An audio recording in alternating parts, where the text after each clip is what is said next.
Mumbai university semester third financial accounting में हम एक आज ऐसा क्वेश्चन देखने जा रहे हैं जो आने वाले एग्जाम में आपके एग्जाम में पूछे जा सकता है सर। एक ऐसा क्वेश्चन अमालमेशन चैप्टर में से जिसके जैसा आपको क्वेश्चन पूछेगा, ये 100% श्योरिटी है।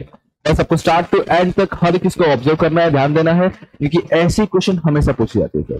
चलिए देखिए, क्वेश्चन नंबर थर्ड का ए अगेन एक बोर्ड क्वेश्चन पेपर है। 20 मार्क का क्वेश्चन था अमालमेशन। 20 मार्क का मिनिमम एक बोर्ड क्वेश्चन आपको देखने मिल जाता है आपके पेपर के अंदर अमालमेशन चैप्टर में से, तो कम से कम 1 से 2 मार्क का ऑब्जेक्टिव भी। देखिए यहाँ पे आपको दिया है following is the balance sheet of 2 form, जो पार्टनरशिप फॉर्म में डिटेल दिया हुआ है, एक अली और एक अमीर का। तो यहाँ पे 4 पार्टनर्स है, जिसमें से 2 स्टार्टिंग के 2 पार्टनर वो इस पार्टनरशिप फॉर्म के और 2 बाकी इस पार्टनरशिप फॉर्म के। यहाँ पे डिफरेंट एसेट्स है, यहाँ पे डिफरेंट काइंड ऑफ लाइबिलिटीज है। नीचे बोला it was mutually agreed to amalgamate the business from 1 April 22। Amalgamate कब हो रहा है? 1 अप्रैल 22 से। कुछ टर्म्स दिए हुए, इसे प्रीमाइसेस का वैल्यू दिया है, कंप्यूटर का नया वैल्यू दिया है, फर्नीचर का वैल्यू दिया है, reserve that is RTD, we have to charge on the debt amount itself, then goodwill दिया है। और ये सारी चीजें हमें यूज होगा for the calculation of purchase consideration. Calculation of purchase consideration is a compulsory for the all questions and एटना। हर क्वेश्चन के लिए अमालमेशन चैप्टर में आपको पीसी कैलकुलेट करना जरूरी है, और अगर अमालमेशन चैप्टर आएगा तो ही आपको कन्वर्जन चैप्टर आएगा और इजी हो जाएगा। तो ध्यान रखना, अमालमेशन को अच्छे से आना चाहिए। क्या प्रिपेयर करना है? The new firm also assume other assets and liabilities of old firm at book value, जिसका एग्रीड वैल्यू दिया नहीं होता है, मतलब यहाँ नहीं दिया होता है, वो हम बैलेंस शीट में से ही एज अ बुक वैल्यू उठा लेते हैं। तो necessary account in the books of old form, जो पार्टनरशिप फॉर्म बंद हो रहा है उसके अंदर जो भी नेसेसरी अकाउंट बनेंगे, हर एक ओल्ड फॉर्म में 3 अकाउंट बनते हैं sir, realisation, partners capital, cash in bank. ये 3 अकाउंट आपको इन ईच वेंडर बनाना है। 2 वेंडर है, 3 + 3 6 अकाउंट बनेंगे। और उसी के साथ में बैलेंस शीट भी बनाना है, इसे जनरेटिव नहीं करना है, हम अच्छी बात है। और मैक्सिमम टाइम पे लेजर ही पूछता है, जनरल टाइम थोड़े से कम होते हैं। चलिए देखो, मैंने फॉर्मेट बना के रखा हुआ है, ये रहा आपका पीसी के लिए, ये रहा आपका Ali and company that is first vendor के फॉर्मेट के लिए। ठीक है, एक बार फर्स्ट वेंडर हो गया तो सेकंड वेंडर बैलेंस शीट फटाफट हो जाएगा, क्योंकि एक बार फर्स्ट वेंडर समझना जरूरी है आपको। और उससे पहले हम आएंगे हमारे पीसी कैलकुलेट करने के लिए। तो आप देख सकते हो कि हमने फॉर्मेट कैसे बनाया, ध्यान समझिए। पहले पर्टिकुलर है, फिर फर्स्ट वेंडर, फिर सेकंड वेंडर, और दोनों अमालमेट होने के बाद जो थर्ड बनेगा न्यू फॉर्म, वो कॉलम। तो इसकी जरूरत है क्या? हाँ जी, इसकी जरूरत कब होगी? जब बैलेंस शीट बनाएंगे ना, तो वहां पे डायरेक्ट अमाउंट लिखने के लिए यहां से हम अमाउंट उठाने वाले हैं, तो उसकी जरूरत बहुत होगी while preparing new balance sheet. Okay, चलिए तो देखो मैंने क्या किया हुआ है फॉर्मेट। मैंने आपको भी एग्जाम में ऐसे ही करना है, कैलकुलेशन से पहले पूरा फॉर्मेट बना देने का आपके लिए इजी पड़ जाता है, बहुत कम टाइम में काम हो जाता है, गड़बड़ नहीं होता, तो छूटता नहीं है। मैं लिखा पहले asset taken over at AV that is agreed value. जितने भी एसेट्स है, जितने भी एसेट है क्वेश्चन में दिख रहा था एसेट साइड में, वो सबका नाम लिख दिया मैंने यहाँ पे। और इसमें एक एक्स्ट्रा गुडविल डाला, क्योंकि आज जिस मैंने गुडविल दिया है आपको बैलेंस शीट में नहीं दिया था। फिर हमें क्या करना है? इंक्लूडिंग करना है। अब पीसी का कैलकुलेशन क्या होता है? Total assets minus total outsider liabilities ना। तो मैंने क्या किया, टोटल एसेट के बाद आउटसाइड लायबिलिटी का नाम लिखा, आउटसाइडर लायबिलिटीज के नाम लिखा, gain from the balance sheet जो दिया क्वेश्चन में। अब मुझे इसको सॉल्व करना है। अब ध्यान देना, सॉल्व करने टाइम पे सबसे पहले आपको कंसीडर करना है आपके एडजस्टमेंट्स। ओके, एडजस्टमेंट्स होने के बाद जिनके वैल्यू एडजस्टमेंट में नहीं दिए होंगे वो हम बैलेंस शीट से ही बुक वैल्यू से उठा लेंगे। जैसे कि सबसे पहले बोला प्रीमाइसेस 10,000। अच्छा, आप प्रीमाइसेस 2 कॉलम अपने पास है, फर्स्ट वेंडर सेकंड वेंडर। अब 10 लिखूं तो लिखूं किसमें? तो यहाँ देखो प्रीमाइसेस फर्स्ट वाले कॉलम में है ही नहीं, तो सेकंड में है, तो सेकंड वाले में अमाउंट आएगा 10,000 प्रीमाइसेस का। 10,000 प्रीमाइसेस का यहाँ पे आ जाएगा, सेकंड में 10,000। चलिए आगे बढ़ते। फिर बोला वैसे कंप्यूटर, अब चेक करो कंप्यूटर फर्स्ट में, सेकंड में नहीं है, तो फर्स्ट में आएगा 12,000, फर्स्ट में आ गया 12,000, सेकंड में इसका कुछ भी नहीं है वैल्यू। चलिए आगे बढ़ते। फिर बोला है आरडीडी 5। अच्छा, furniture was not taken over by new form.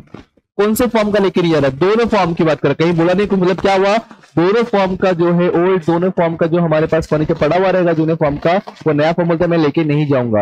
और जो चीज न्यू फॉर्म लेके नहीं जाएगा पीसी में नहीं आएगा। ध्यान रखना, जो चीज न्यू फॉर्म लेके नहीं जाएगा तो पीसी में नहीं शो करना हमें, मतलब आप 0 दिखा सकते हैं यहाँ पे।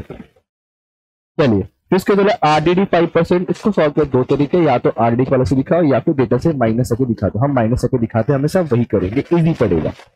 डेटस का पहला 6000 और 5% बोला हुआ है, तो यही हम दिखा देते हैं। 6000 माइनस 5% करें तो पहला आएगा, और दूसरा कैलकुलेशन का सर डेटस का 14,000 माइनस 5%, 14,000 माइनस 5%। अब सॉल्यूशन कर दो सर। 6000 का 5% मतलब 300 रुपये, दैट इज 5700 बन जाइए, बरोबर। 14,000 का 5% 10% 1400 होता है, 700 रुपये आएगा, दैट इज 13,300 रुपये बचना चाहिए मेरे हिसाब से, बरोबर है। ओके चलो आगे बढ़ो क्वेश्चन में। तो हमने फर्स्ट सेकंड थर्ड कर दिया, फोर्थ है 10,000 15,000 का गुडविल, गुडविल है 10,000 एंड 15,000 का। चलिए उसके बाद क्या है सर, अब ऑलमोस्ट सारा एडजस्टमेंट खत्म हो चुका है। अब जिनके वैल्यू हमने नहीं लिखे हैं, वो जो एडजस्टमेंट में नहीं था, वो कहां से ले लेंगे हम, बुक वैल्यू से ले लेंगे, मतलब बैलेंस शीट से ले लेंगे। जैसे कि सबसे पहला है इन्वेंट्री, इन्वेंट्री 9,000 एंड 8,000। चलो बैंक कैश, बैंक चेक कीजिए 2,000 4,000, यस 2,000 एंड 4,000। ये कैश चेक कीजिए, कैश है 1,000 एंड 2,000। अब आ जाओ इधर क्रेडिटर्स बिल, चलो कोई भी एडजस्टमेंट नहीं था, मतलब पूरा बुक वैल्यू ही आने वाला है। तो 5453, हाँ 5453, 54 और 53। चलिए अब पहले टोटल एसेट्स और टोटल लायबिलिटी निकाल लीजिए। इसको हम ए मान लेंगे, इसको हम बी मान लेंगे, और जब पीसी निकालना होगा ए माइनस बी करेंगे तो हमारा आंसर मिल जाएगा, सर है कि नहीं। चलिए सॉल्व कीजिए फटाफट। 12 प्लस कैलसी उठा लीजिए, इजी पड़ेगा, टाइम पास मत करो। 12,000 प्लस 9,000 प्लस 5,700 प्लस 2 3 13,000, मेरे यहाँ को 39,700 आ रहा है, 39,700 टोटल फर्स्ट वेंडर का एसेट्स आ रहा है। ये कर लो 18,000 प्लस 13,300 406 प्लस 21,000 52,300 मुझे मिल रही है।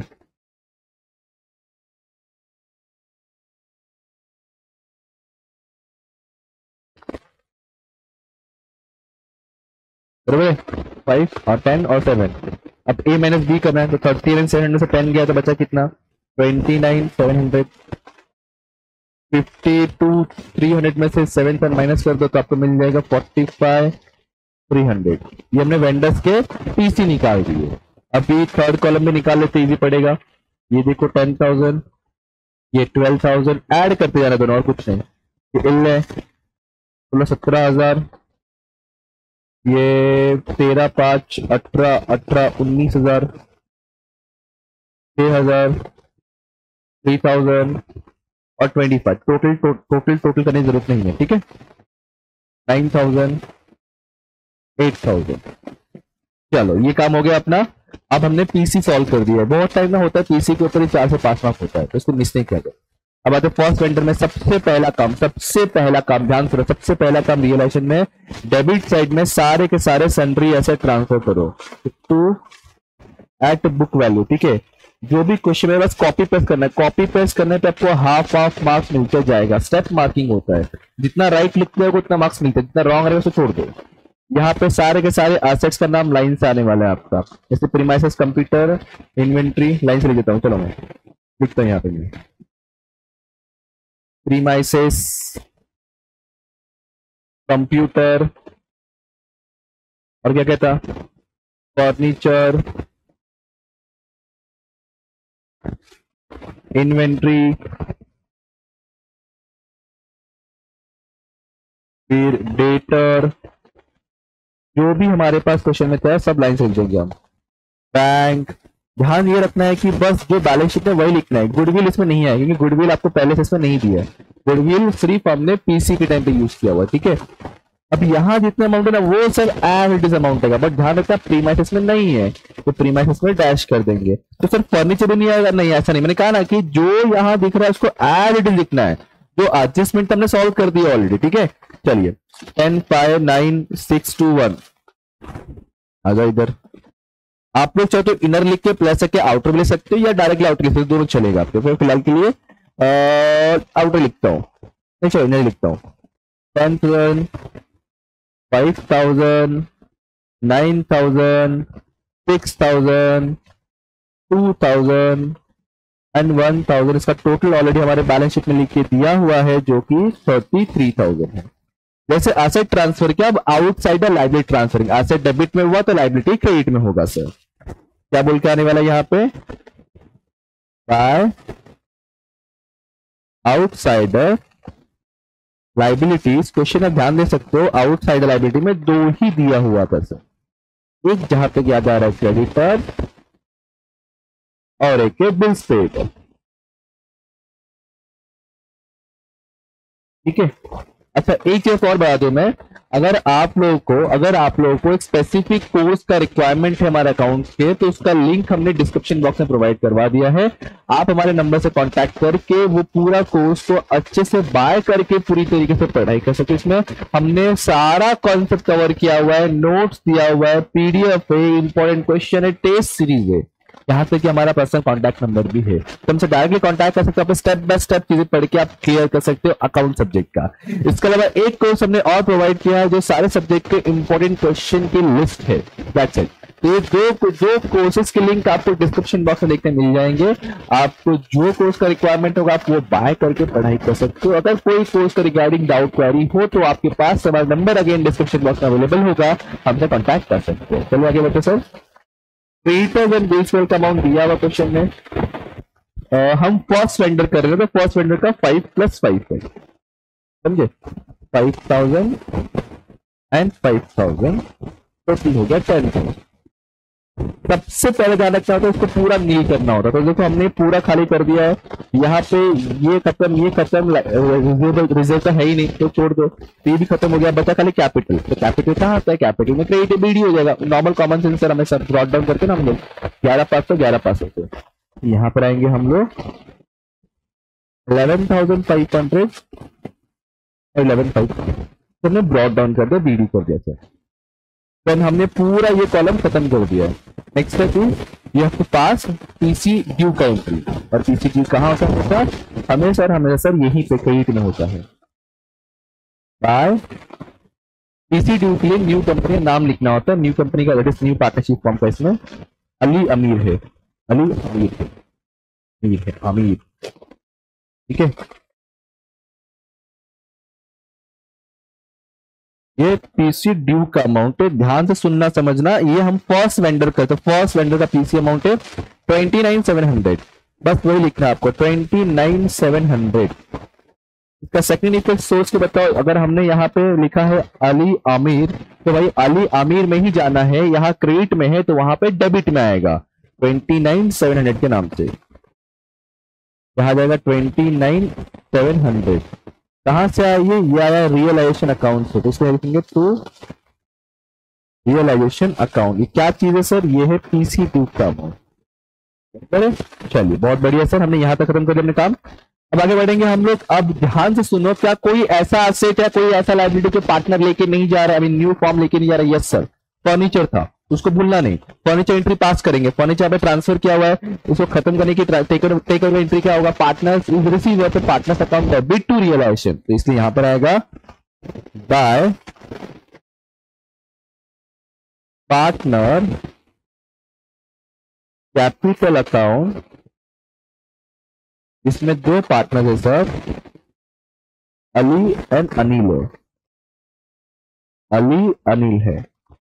और ये क्या लेके जा रहे हैं, फर्नीचर, क्योंकि न्यू फॉर्म लेके नहीं गया तो बाकी पार्टनर ओल्ड फॉर्म को देखना पड़ेगा। फर्नीचर टोटल 5,000 का था, रेशियो क्वेश्चन में दिया नहीं है इसलिए इक्वली चले जाएगा 2,500 और 2,500।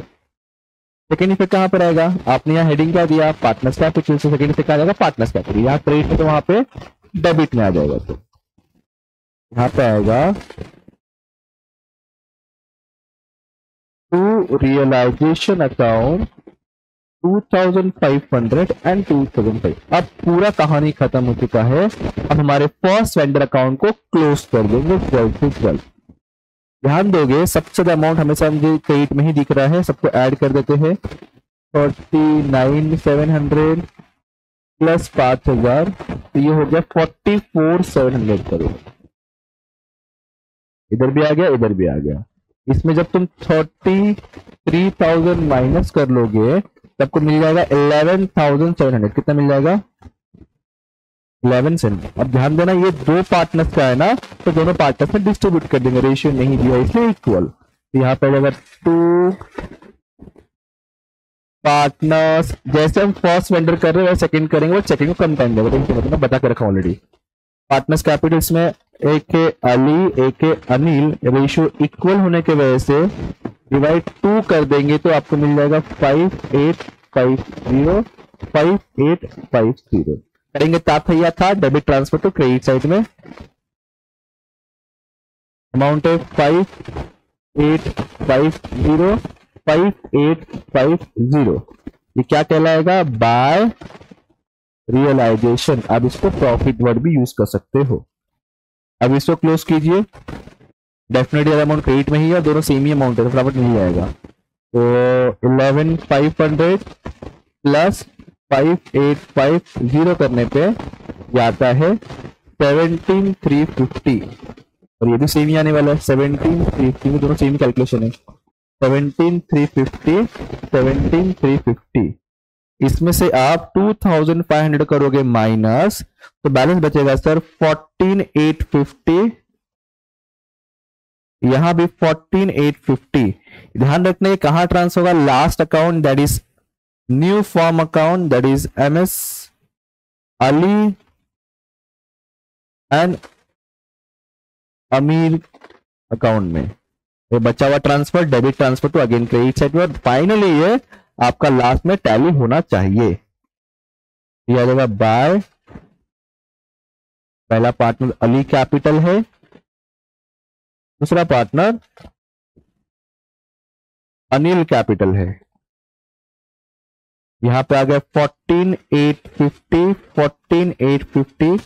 चेक करो क्या दोनों साइड अमाउंट टैली हो रहा है क्या इधर भी 29,700 और इधर भी 29,700 आ रहा है कि नहीं आ रहा है? क्या करो दोनों ऐड करो 14,850 प्लस 14,850 तो यस बॉस टैली तो हो गया। तो ये हमारा फर्स्ट वेंडर कंप्लीट हुआ। ऐसे ही आपको सेकंड वेंडर करना है, डोंट वरी।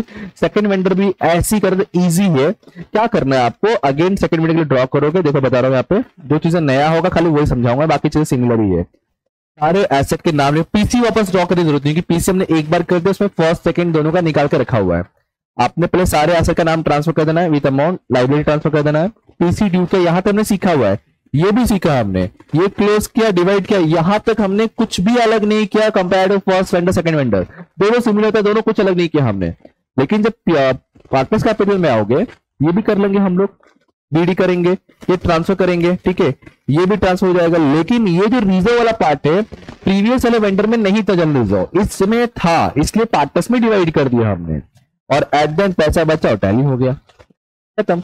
अब जब बैलेंस शीट, जो क्वेश्चन में लास्ट चीज पूछा है बैलेंस शीट बहुत ही इजी है। जो आपने पीसी सॉल्व किया ना, मान लीजिए वही तुम्हारा बैलेंस शीट 90% काम हो गया था। करना क्या है आपको? बैलेंस शीट फॉर्मेट रेडी करना है, बताऊंगा, आंसर वेट करना। बैलेंस शीट फॉर्मेट रेडी करना है, वहां पे आपको सारे के सारे चीजें एसेट में डाल देना है।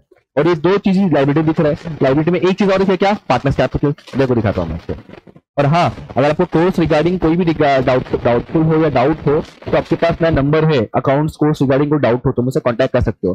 फाइनेंशियल अकाउंटिंग, मैनेजमेंट अकाउंटिंग दोनों कोर्स के लिए अवेलेबल है। यहाँ पे तो सुनने बहुत सारे थ्योरी के free of cost lecture, free of cost note भी प्रोवाइड रखे हुए आपको। देखिए ये जो है ना, आप कंपेयर कर लीजिए, आपका परचेस कंसिडरेशन का थर्ड कॉलम डिक्टो कॉपी पेस्ट किया हुआ है, ये भी डिक्टो परचेस कंसिडरेशन कॉपी पेस्ट किया हुआ है। खाली ये पार्ट और ये पार्ट हमने पार्टनर्स कैपिटल क्लोज किया दोनों वेंडर में, उनके बैलेंसेस सब दिखाता हूं मैं, वेट करना। ये कितना है? 25,650 19,650। देखो लास्ट के जो लास्ट दो वेंडर थे ना, दो वेंडर थे, जो सेकंड वाला वेंडर है उसे पार्टनर्स कैपिटल क्लोज करने पे जो बैलेंस आया था, जिसको हमने न्यू कंपनी में न्यू फॉर्म में ट्रांसफर किया था, दैट इज जस्ट 1। बस यही है आपका पार्टनर्स कैपिटल का अमाउंट। दो और फिर फर्स्ट वेंडर से भी यही है आपके partners capital amount, that's it. और इस तरीके से आपका बैलेंस शीट भी इजीली कंप्लीट होकर टैली हो जाएगा। बट हाँ, इसके प्रैक्टिस चाहिए। मैं कहूंगा ऐसे 2-3 क्वेश्चन कीजिए, नहीं समझ रहे कौन से क्वेश्चन करना तो कोर्स बाय कर लीजिए, बहुत कम अफोर्डेबल प्राइस और डेफिनेटली मैं कहूंगा कि आपको आपका पूरा सेमेस्टर क्लियर हो जाएगा, कोई डाउट नहीं, कोई केटिंग होने पे आपको फिर से पढ़ना है, फिर से पैसा भरना है, उससे बेटर थोड़ा करके आप अपना अभी से पढ़ाई कर सकते हो। ठीक है, सो होप सो चीजें समझा रहेगा आपको। हमने लगभग 20 मिनट के अंदर पूरा सम कवर कर दिया है और मैंने बताया कि ऐसे ही क्वेश्चन को एग्जाम पूछने वाला तैयार रखना। अब मिलता कोई और वीडियो, कोई और लेक्चर, तो पढ़ते रहिए, पार्टनर से बात करते रहिए। Thank you so much, bye bye.